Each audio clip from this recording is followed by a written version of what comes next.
আপনার কি মনে হয় আপনি সোশ্যাল মিডিয়াকে নিয়ন্ত্রণ করছেন নাকি সোশ্যাল মিডিয়া আপনাকে নিয়ন্ত্রণ করছে? আর বি, আপনি সোশ্যাল মিডিয়াকে নিয়ন্ত্রণ করছেন নাকি সোশ্যাল মিডিয়া আপনাকে নিয়ন্ত্রণ করছে? আমার ফ্রেন্ড সকালবেলা ঘুম থেকে উঠে ফোন স্ক্রল করে। কারণ ওর ফোনে যে নোটিফিকেশনগুলো আসে, ওই নোটিফিকেশনগুলা ও চেক করতে যায়। যেগুলো ইম্পর্টেন্ট সেগুলো চেক করে, যেগুলো ইম্পর্টেন্ট না সেগুলো পাস করে দেয়। সে কেনই বা এরকমটা পারে? কেনই বা সকালবেলা ঘুম থেকে উঠেই তার ফোনের পিছনে টাইম দিতে হবে? এর একটাই কারণ, নোটিফিকেশন। গত ২-৩ মাস আগে আমি একটা জিনিস ট্রাই করছি। অ্যান্ড ওই জিনিসটা খুব বেশি কাজে দিচ্ছে, অনেক বেশি ইফেক্টিভ। আমি ওটা আপনাদের সাথে শেয়ার করে আশা করি আপনাদের জীবনেও কাজে লাগে। ফোন আপনাকে নিয়ন্ত্রণ করছে কখন?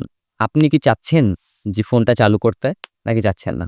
ফোন আপনাকে চালু করতে বাধ্য করতেছে। কারণ ওই যে উপরে নোটিফিকেশনগুলো আছে না?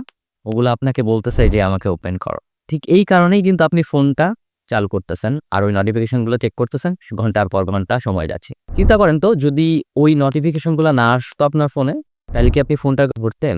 আমার রিয়েল লাইফে কথা বলি। আমি যখন জানলাম যে ফোনটা আমাকে নিয়ন্ত্রণ করতেছে, আমি একটা ছোট্ট কাজ করলাম। যে সকল সোশ্যাল মিডিয়া আমার খুব বেশি একটা দরকার নাই, সেগুলো নোটিফিকেশন ফোন থেকে অফ করে দিলাম। মেসেঞ্জার, ফেসবুক, মোটামুটি এই ২টা নোটিফিকেশন আমি অফ করে দিলাম। আর অ্যাপসগুলাও আনইনস্টল করে দিলাম মোবাইল থেকে। তারপরে যেটা করলাম সেটাকে আমি ল্যাপটপে নিয়ে গেলাম, যাতে আমাকে একটা প্রসেসের মধ্য দিয়ে গিয়ে ওই মেসেঞ্জার বা ফেসবুক চালাইতে হয়। এর ফলে দেখা গেল যে আমার স্ক্রিন টাইম অনেক কমে গেছে। আমি যদি শুয়ে ঘুমানোর সময় আমি যদি মনে করি যে না আমি দেখি একটু ফেসবুকে কি হইতেছে, আমি কিন্তু পারতাম না।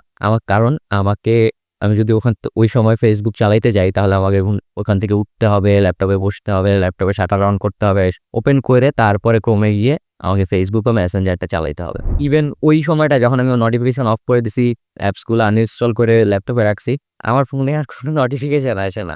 আর আমার মনেও হয় না যে আমার মনে হয় যে ফোনটা আমার কাছে বেকার। কল ছাড়া আর কোনো কাজেরই না। তখন আমি বুঝতে পারছি যে আচ্ছা, আমি যদি এইভাবে চালাই তাহলে দেখা যাবে যে আমার স্ক্রিন টাইমটাও কমে গেছে। প্লাস আমার অন্যান্য কাজের জন্য অনেক সময় বেড়ে গেছে।